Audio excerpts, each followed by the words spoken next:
নমস্কার বন্ধুরা, আমিও বাঙালি রান্নাঘরে সবাইকে স্বাগত জানাচ্ছি। আবার একটা রেসিপি আপনাদের মাঝখানে শেয়ার করতে চলেছি। সেটা হচ্ছে বিয়েবাড়ির স্টাইলে মাটন কষা। তাহলে চলুন দেখে নেওয়া যাক আজকের রেসিপি। এখানে আমি 550 গ্রাম মাটন নিয়েছি, আর সাথে কিন্তু একটু চর্বি ব্যবহার করেছি, কারণ চর্বি দিলে কিন্তু মাংসটা ভীষণ সফট হয়। আর এটা আমি কিভাবে আজকে রান্না করব সেটা আপনাদের মাঝখানে শেয়ার করব। তার আগে দেখিয়ে দিচ্ছি কি করে প্রথম শুরু করছি। আজকে কিন্তু একটু অন্যরকমভাবে মাংসটা রান্না করা শুরু। প্রেশার কুকার নিয়েছি, তো প্রেশার কুকারের মধ্যে আমি এখন প্রথমে এই মাটনগুলো দিয়ে দিলাম।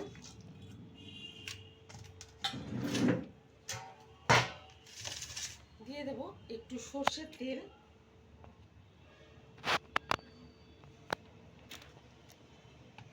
দিয়ে দিচ্ছি 1 চামচ হলুদ গুঁড়ো,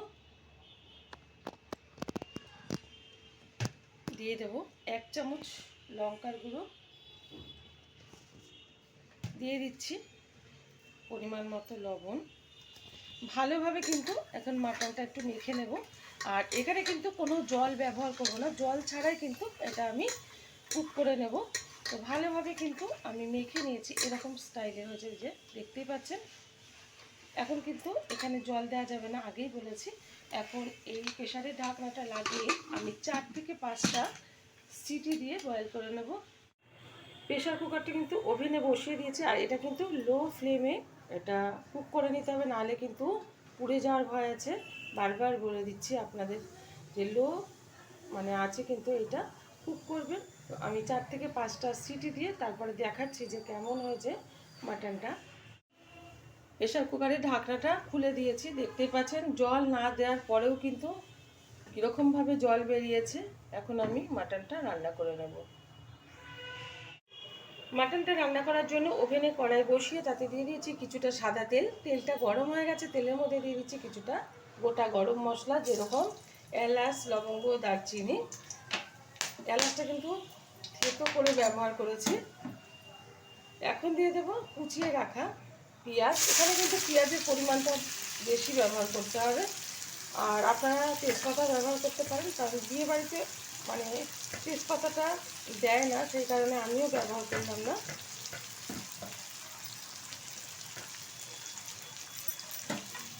ব্রাউন কালার আসা অবধি আমি পেঁয়াজটা ভেজে নেব। যখন ব্রাউন কালারটা চলে আসবে তখনই কিন্তু এখানে এক করে মশলা ব্যবহার করব। পেঁয়াজে কিন্তু ব্রাউন কালার চলে এসেছে। এখন দিয়ে দেবো এর মধ্যে 1 চামচ ধনের গুঁড়ো, দিয়ে দিচ্ছি 1 চামচ জিরের গুঁড়ো, দিয়ে দেব 1 চামচ হলুদ গুঁড়ো, স্বাদ মতো লবণ। লবণটা কিন্তু বুঝে ব্যবহার করতে হবে, কারণ লবণ দিয়েই কিন্তু মাটনটা আমি সিদ্ধ করে নিয়েছি। ভালোভাবে আবারও একটু নেড়ে চেড়ে নেব।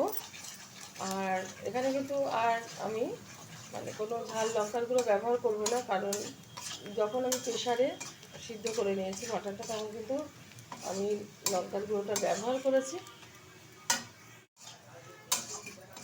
এখন এর মধ্যে দিয়ে দেবো কাশ্মীরি লঙ্কার গুঁড়ো,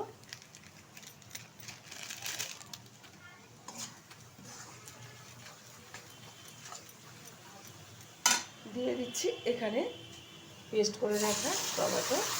আমি একটা টমেটো পেস্ট করে নিয়েছি, সেটা দিয়ে দিলাম।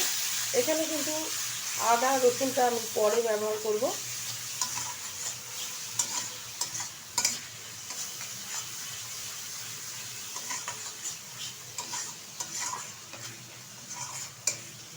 এখন দিয়ে দিচ্ছি কিছুটা টক দই। আবারও আমি নেড়ে চেড়ে নেবো বেশ কিছুক্ষণ সময় নিয়ে।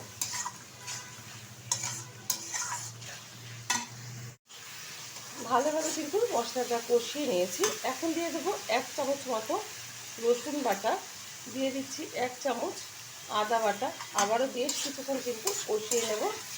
আমার এই রেসিপি যদি আপনাদের ভালো লেগে থাকে, আপনারা অবশ্যই আমার চ্যানেলটিকে সাবস্ক্রাইব করবেন, লাইক করবেন, শেয়ার করবেন। আজকে ঠিক যেরকমভাবে বিয়েবাড়ির স্টাইলে মাটন কষা বানাচ্ছি, এরকম করে বানিয়ে খেয়ে দেবেন। আশা করি ভীষণ ভীষণ ভালো লাগবে।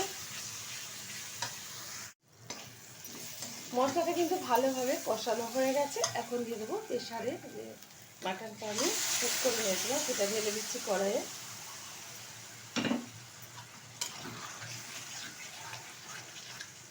আবারও 1 থেকে 1.5 মিনিট মতো হাই আছে আমি এটা রান্না করে নিচ্ছি। খুব সুন্দর কিন্তু কালার চলে এসেছে। আর এরকমভাবেই কিন্তু বিয়েবাড়ি বা যে কোনো অনুষ্ঠানে কিন্তু রান্না করে থাকে মাটন। তা এরকম কিন্তু মানে থাকে না, আর একটু আমার জল দিতে হবে।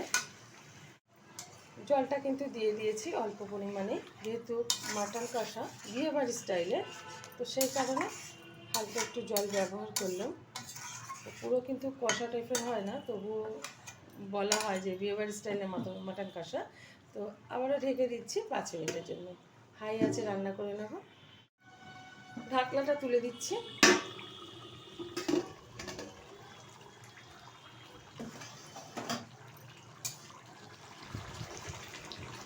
মাটনটা কিন্তু হয়ে গেছে, নামিয়ে নেব।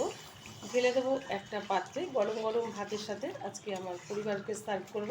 দেখা হবে পরের ভিডিওতে নতুন কোনো রেসিপি নিয়ে। ধন্যবাদ।